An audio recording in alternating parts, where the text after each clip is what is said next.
El niño con el pijama de rayas, por John Boyne. Capítulo 19. Lo que pasó el día siguiente. El día siguiente, viernes, también fue lluvioso. Cuando despertó por la mañana, Bruno se asomó a la ventana y se llevó una decepción al ver que llovía a cántaros. De no ser porque aquella iba a ser la última oportunidad para él y Shmuel de pasar un rato juntos, por no mencionar que la aventura prometía ser muy emocionante, sobre todo porque incluía un disfraz, lo habría dejado para otro día, y habría esperado hasta la semana siguiente, cuando no tenía planeado nada especial. Sin embargo, las agujas del reloj seguían avanzando y él no podía remediarlo. Además, todavía era temprano, y podían pasar muchas cosas desde aquel momento hasta última hora de la tarde, que era cuando solían encontrarse los dos amigos. Seguramente para entonces habría parado de llover. Durante las clases de la mañana con Herr List, Bruno miró una y otra vez por la ventana, pero no parecía que fuera a remitir, pues la lluvia golpeaba ruidosamente los cristales. A la hora de comer miró por la ventana de la cocina y comprobó que estaba amainando y que el sol incluso asomaba tímidamente por detrás de un nubarrón. Durante las clases de geografía e historia de la tarde siguió mirando, pero la lluvia volvió a arreciar aún más y amenazó con romper los cristales de la ventana. Por fortuna, paró de llover cuando Herr List estaba a punto de marcharse, así que Bruno se puso unas botas y su pesado abrigo, esperó a que no hubiera nadie a la vista y salió de la casa. Sus botas chapoteaban por el barro, y Bruno disfrutó más que nunca con el trayecto. A cada paso que daba se arriesgaba a tropezar y caerse, pero eso no llegó a suceder y consiguió mantener el equilibrio. Incluso en un tramo del camino particularmente difícil, cuando levantó la pierna izquierda, la bota se quedó enganchada en el barro y el pie se le salió. Bruno miró el cielo, y aunque todavía estaba muy oscuro, pensó que como había llovido mucho todo el día, seguramente estaría a salvo aquella tarde. Después, cuando llegara a casa, no iba a ser fácil justificar por qué iba tan sucio, pero aquello podría atribuirse a que era el típico niño, como siempre afirmaba Madre. No creía que tuviera muchos problemas. Madre llevaba varios días más contenta de lo habitual, mientras iban cerrando las cajas con todas sus pertenencias y las cargaban en un camión para enviarlas a Berlín. Cuando Bruno llegó al tramo de la alambrada donde solía encontrarse, Shmuel estaba esperándolo, y por primera vez no estaba sentado con las piernas cruzadas y los ojos fijos en el suelo, sino de pie y apoyado contra la alambrada. «Hola, Bruno», dijo cuando vio acercarse a su amigo. «Hola, Shmuel».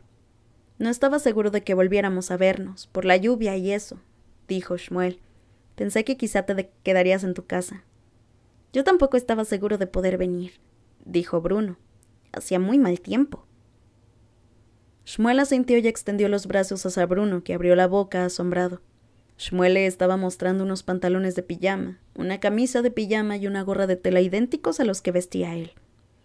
La ropa no parecía muy limpia, pero se trataba de un disfraz, y Bruno sabía que los buenos exploradores siempre llevaban la ropa adecuada.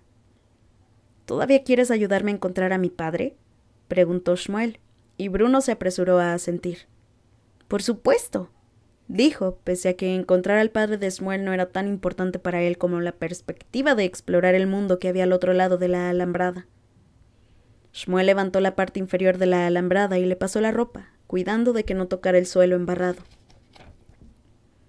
«Gracias», dijo Bruno, rascándose la pelada cabeza y preguntándose cómo no se le había ocurrido llevar una bolsa donde guardar su ropa, porque si la dejaba en el suelo se pondría sucia. Pero no tenía alternativa. Podía dejarla allí hasta más tarde y resignarse a encontrarla completamente manchada de barro, o podía suspenderlo todo, y eso, como sabe todo buen explorador, estaba descartado. «Bueno, date la vuelta», dijo Bruno, señalando a su amigo que se había quedado allí plantado. «No quiero que me mires». Shmuel obedeció. Bruno se quitó el abrigo y lo dejó con cuidado en el suelo. Luego se quitó la camisa y se estremeció ligeramente, pues hacía frío antes de ponerse la camisa del pijama. Cuando se la pasó por la cabeza, cometió el error de respirar por la nariz. No olía muy bien. «¿Cuándo lavaron esto por última vez?», preguntó, y Shmuel se dio la vuelta. «No sé si lo han lavado alguna vez», contestó. «¡Date la vuelta!», ordenó Bruno, y Shmuel obedeció. Bruno miró a izquierda y derecha una vez más. pero seguía sin haber nadie por allí, así que inició la difícil tarea de quitarse los pantalones, mientras mantenía el equilibrio con una sola pierna. Le produjo una sensación muy extraña quitarse los pantalones al aire libre, y no quería ni imaginar lo que pensaría cualquiera que lo viera haciéndolo. Pero al final y con gran esfuerzo logró completar la tarea. «Ya está», anunció. «Ahora ya puedes mirar». Su amigo se volvió en el preciso instante en que Bruno daba el toque final a su disfraz calándose la gorra. Shmuel parpadeó y meneó la cabeza. Era extraordinario. Si no fuera porque Bruno no estaba tan delgado ni tan pálido como los niños de su lado de la alambrada, habría costado distinguirlo de ellos. Casi podía decirse, o eso pensó Shmuel, que en realidad todos eran iguales. «¿Sabes a qué me recuerda esto?», preguntó Bruno. «¿A qué?». «A la abuela. ¿Recuerdas que te hablé de ella, la que murió?». Shmuel asintió. Bruno le había hablado mucho de ella todo aquel año y le había explicado cuánto la quería y cómo lamentaba no haber tenido tiempo para escribirle más cartas antes de su muerte. «Me recuerda a las obras de teatro que preparaba con Gretel y conmigo», dijo Bruno, y desvió la mirada mientras rememoraba aquellos días en Berlín, que formaban parte de los pocos recuerdos que se resistían a difuminarse. «Siempre tenía un disfraz adecuado para mí. Si llevas el atuendo adecuado te sientes como la persona que finge ser. Eso solía decirme. Supongo que eso es lo que estoy haciendo ahora, ¿no? Fingir que soy una persona del otro lado de la alambrada». «¿Quieres decir un judío?», precisó Shmuel.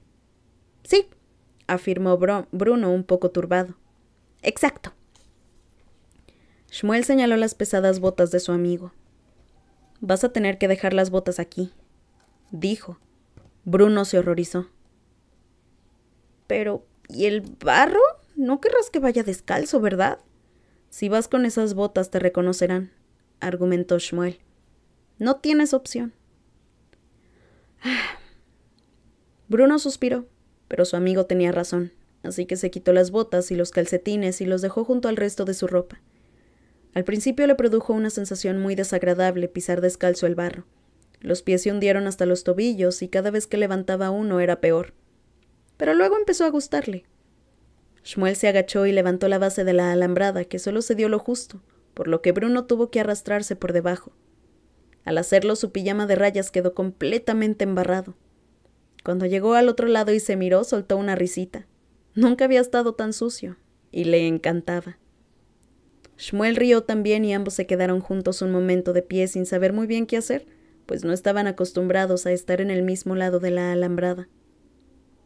Bruno sintió ganas de abrazar a Shmuel y decirle lo bien que le caía y cuánto había disfrutado hablando con él durante todo ese año. Por su parte, Shmuel sintió ganas de abrazar a Bruno y darle las gracias por sus muchos detalles, por todas las veces que le había llevado comida y porque iba a ayudarlo a encontrar a su padre. Pero ninguno de los dos abrazó al otro. Echaron a andar hacia el interior del campo alejándose de la alambrada, un recorrido que Shmuel había hecho casi todos los días desde hacía un año, desde el día que burló a los soldados y consiguió llegar a la única parte de Auschwitz que no parecía estar vigilada constantemente, un sitio donde había tenido la suerte de encontrar a un amigo como Bruno. No tardaron mucho en llegar a donde iban. Bruno abrió bien los ojos, dispuesto a maravillarse ante las cosas que vería. Había imaginado que en las cabañas vivían familias felices, algunas de las cuales, al anochecer, se sentarían fuera en mecedoras para contarse historias y comentar que todo era mejor antes, cuando ellos eran pequeños y tenían respeto por sus mayores, no como los niños de hoy en día. Pensaba que todos los niños y niñas que vivían allí estarían en diferentes grupos, jugando al tenis o al fútbol, brincando o trazando cuadros en el suelo para jugar al tejo.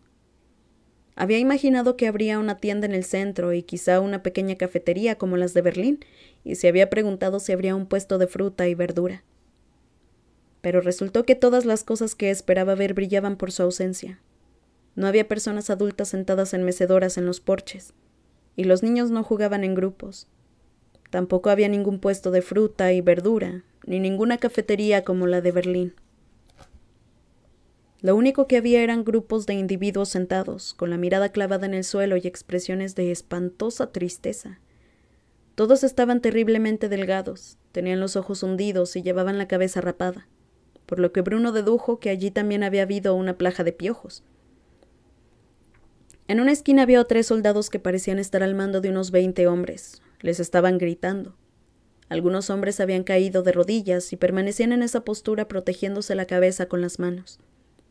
En otra esquina había más soldados, riendo y manipulando sus fusiles, apuntando hacia un lado y otro, pero sin disparar. De hecho, allá donde mirara, lo único que veía era 2 clases de personas. Alegres soldados uniformados que reían y gritaban, y personas cabizbajas con su pijama de rayas, la mayoría con la mirada perdida, como si se hubieran dormido con los ojos abiertos. «Me parece que esto no me gusta», declaró Bruno al cabo de un rato. «A mí tampoco», coincidió Shmuel. «Me parece que debería irme a casa», dijo Bruno. Shmuel se detuvo y miró fijamente a su amigo.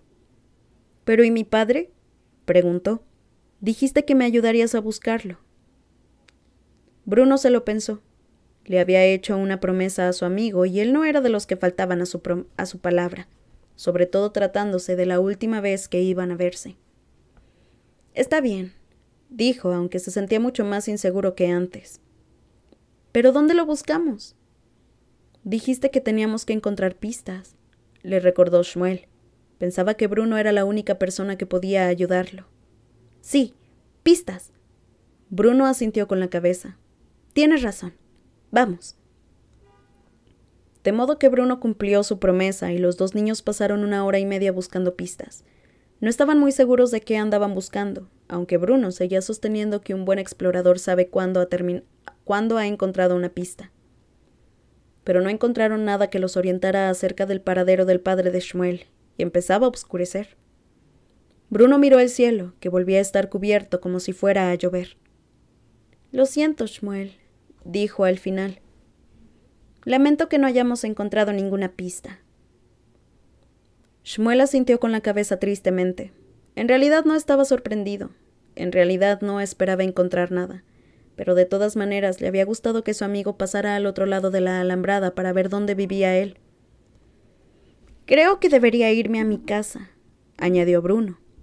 «¿Me acompañas hasta la alambrada?» Shmuel abrió la boca para contestar, pero en ese momento se oyó un fuerte silbato, y unos 10 soldados rodearon una zona del campamento, la zona en que se encontraban Bruno y Shmuel. «¿Qué pasa?», preguntó Bruno. «¿Qué significa esto?» «A veces pasa, organizan marchas». «¿Marchas? Yo no puedo participar en una marcha, tengo que llegar a casa antes de la hora de cenar. Esta noche hay roast beef». «Shh», dijo Shmuel llevándose un dedo a los labios. «No digas nada o se enfadarán».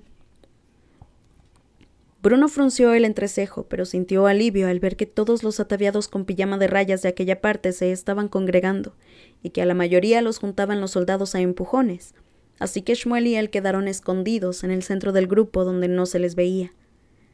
No sabía por qué parecían todos tan asustados. Al fin y al cabo, hacer una marcha no era tan terrible. Le habría gustado decirles que no se preocuparan, que padre era el comandante y que si él quería que la gente hiciera aquellas cosas, no había nada que temer. Volvieron a sonar los silbatos y el grupo formado por cerca de 100 de personas empezó a avanzar despacio, con Bruno y Shmuel en el centro. Se oía un poco de alboroto hacia el fondo, donde algunas personas parecían reacias a desfilar, pero Bruno no era demasiado bajito para ver qué pasaba, y lo único que oyó fueron unos fuertes ruidos que parecían disparos, aunque no lo sabía con certeza.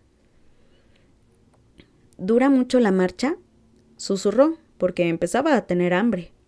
Me parece que no», contestó Shmuel. «Nunca he vuelto a ver a nadie que haya ido a hacer una marcha, pero supongo que no».